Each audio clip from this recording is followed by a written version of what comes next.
double check tayo mga buddy. Double check. Ayan, nagpalit tayo ng hose sa drain. Ayan, tiraan nyo mga buddy. So ito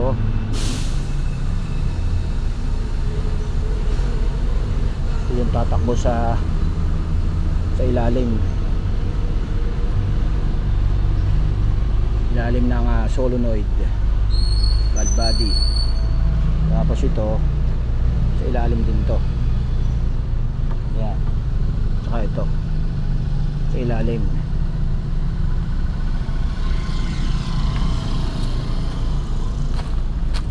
Ayan, yun, ito yung sa itaas nung ano, ito yung sa taas ng yung sa ibabaw kanina sa charging. Tapos ito yung sa solenoid. Ayun. Okay. Alright, double check tayo mga buddy. Para next day electrical na lang tayo dito sa solenoid. Electrical.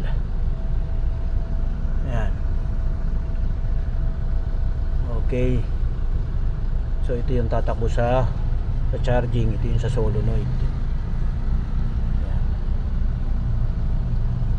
Sa solenoid to, ito sa charging.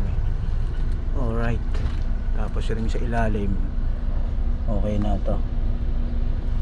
Yan. Yan naman yun pupunta dito sa solenoid sa taas. Yan dito. Sa merge, pangatlo. Yan, ito yun. Pangatlo. 1, 2, 3. Yan. Alright. Yan yan. Yan. Pa-final na lang natin. Final tight. Malapit na to. Okay. Tapos ito yun. Ito yung kanina. Yan. Tapos ito yung isa. Yan. Sa solenoid. Alright. So drain yan mga buddy. Pagka ganyan drain. Yan. Drain siya. Yun. Okay. Kita na lang natin mamaya. Okay. Yung sa solenoid niya. Yan. Yun. Okay yan. Okay na yung pump 1, pump 2 natin. Yun. Tapos bagong hose. Yan. Brand new, matigas to mga buddy. Yan, nakabitan natin. Yan. Tapos charging natin. Pilot pump nakabit na. Yan. Bagong reseal din to. Okay na. Sanction okay na. Alright. Tapos ito okay na ito. Series. Yan.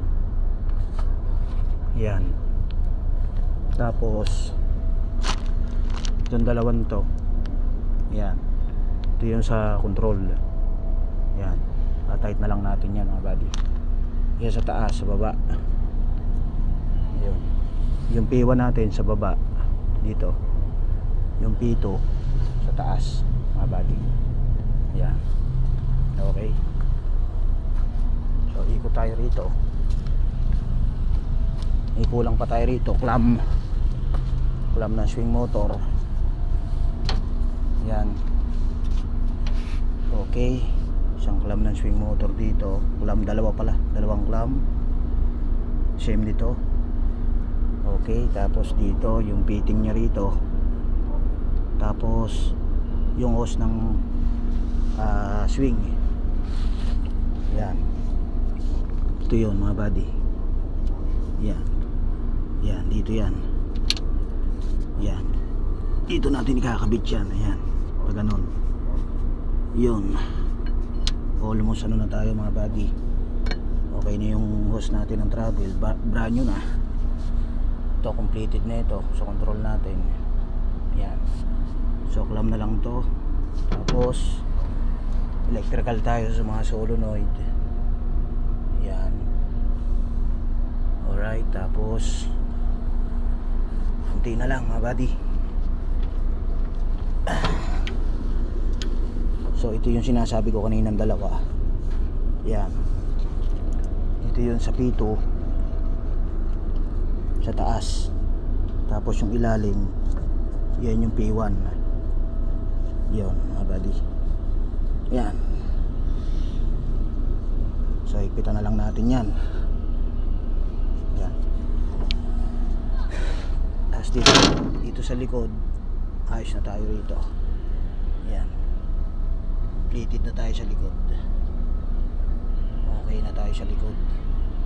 Yung sensor na lang, yung kuryente, kakabit natin. Pagka naikabit na natin yun sa harness ng engine. Yan. Tapos dito yun sa ibabaw, yung harness ng engine para sa starter at saka alternator. Yan. Tapos hose ng diesel, pump belt, hose ng tubig. Yan. Tapos LC. Yun. Tapos yung turbo sa cooler. Yun. Konti na lang mga buddy. Kasi hose na air cleaner sa turbo. Okay.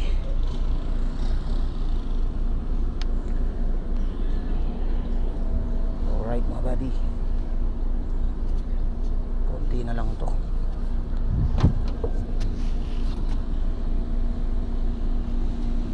Ikpit muna tayo ng konti mga buddy.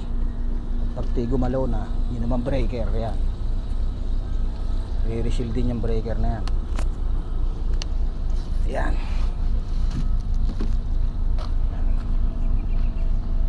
Yung ating recondition ng EC200-6 mga buddy. Shoutout sa ating mga buddy dyan. God bless sa ating lahat.